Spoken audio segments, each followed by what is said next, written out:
wabarakatuh. Puji syukur tak terbatas senantiasa kita haturkan kepada Tuhan pencipta seluruh alam semesta, Allah Subhanahu wa Ta'ala. Karena atas izinnya lah saya dan Bapak Ibu guru sekalian dapat berada dalam satu majelis ilmu yang sama. Tak lupa, sholawat serta salam senantiasa kita haturkan kepada Nabi junjungan kita, Nabi akhir zaman, penyempurna agama Islam, Nabi Muhammad SAW. Semoga syafaatnya kelak dapat menyelamatkan kita umatnya dari api neraka. Hadirin yang berbahagia, di kesempatan yang luar biasa ini, izinkan saya, Naila Faiza Effendi, untuk menyampaikan pidato dengan judul Mencari Ilmu Itu Wajib. Alhamdulillahirabbil alamin. Wassalatu wassalamu ala asrofil anbiya wal mursalin wa ala alihi wa sahbihi ajmain. Amma ba'du. Bismillahirrahmanirrahim. Iqra bismi rabbikal ladzi khalaq. Bacalah dengan menyebut nama Tuhanmu yang menciptakan. Khalaqal insana min 'alaq. Dia menciptakan manusia dari segumpal darah. Iqra wa rabbukal akram. Bacalah, dan Tuhanmu lah yang maha mulia. Alladzi 'allama bil qalam, yang mengajarkan manusia dengan pena. 'Allamal insana ma lam ya'lam. Dia mengajarkan manusia apa yang tidak diketahuinya. Hadirin sekalian, dalam penggalan surat Al-Alaq disebutkan bahwa kita sebagai umat muslim wajib untuk belajar dan berilmu. Kita wajib mempelajari kitab Allah yang sudah dituliskan secara tersirat melalui alam semesta seisinya dan yang sudah disampaikan secara tersurat melalui Al-Quran dan Al-Hadis.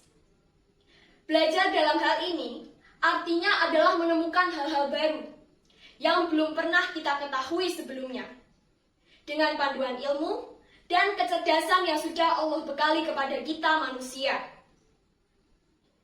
Hadirin yang berbahagia, sebagai makhluk ciptaan Allah Subhanahu wa Ta'ala, tentunya wajar bila kita ingin mendekat dan dicintai oleh penciptanya. Hal ini mungkin dan dapat terjadi apabila kita berilmu serta usaha menggenapkan dengan tulus dan sabar menjalani proses adalah arti belajar itu sendiri. Karena terkadang ketika kita sedang mencari ilmu pengetahuan, terdapat pelajaran-pelajaran yang tidak tertuliskan, yang mengajarkan kita, hati dan pikiran untuk sabar, patuh, tunduk dan sujud akan proses. Jadi dua sisi mata uang ini harus berjalan satu proses, yaitu belajar dan berilmu, insya Allah. Hadirin yang berbahagia, apabila kita mendekatkan diri kepada Sang Kholik tanpa bekal ilmu, sama saja seperti berjalan dalam kegelapan tanpa lentera.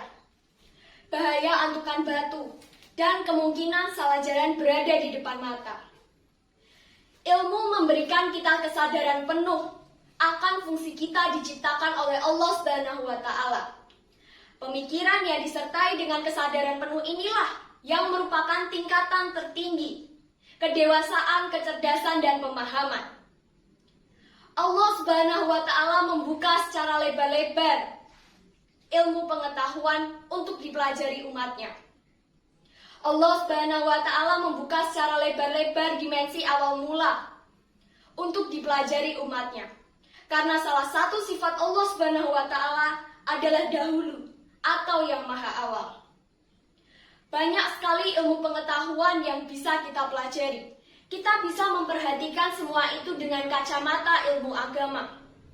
Patutnya kita bersyukur terlahir sebagai manusia yang sempurna. Kita memiliki dua tangan yang utuh. Dengan kacamata filosofi, kita dapat memahamkan bahwa ketinggian dapat diraih dengan partisipasi dua tangan. Dan masih banyak sekali kacamata-kacamata ilmu pengetahuan lainnya yang bisa kita pelajari. Dalam surah Al-Mujadalah ayat 11, Allah Subhanahu wa Ta'ala berfirman, "Hai orang-orang yang beriman, apabila dikatakan kepadamu, Berlapang-lapanglah dalam majelis, maka berlapanglah. Niscaya Allah akan memberikan kelapangan kepadamu. Dan apabila dikatakan, berdirilah kamu, maka berdirilah. Niscaya Allah akan meninggikan derajat orang-orang yang beriman dan orang-orang yang memiliki ilmu pengetahuan. Dan Allah Maha mengetahui apa yang kamu kerjakan.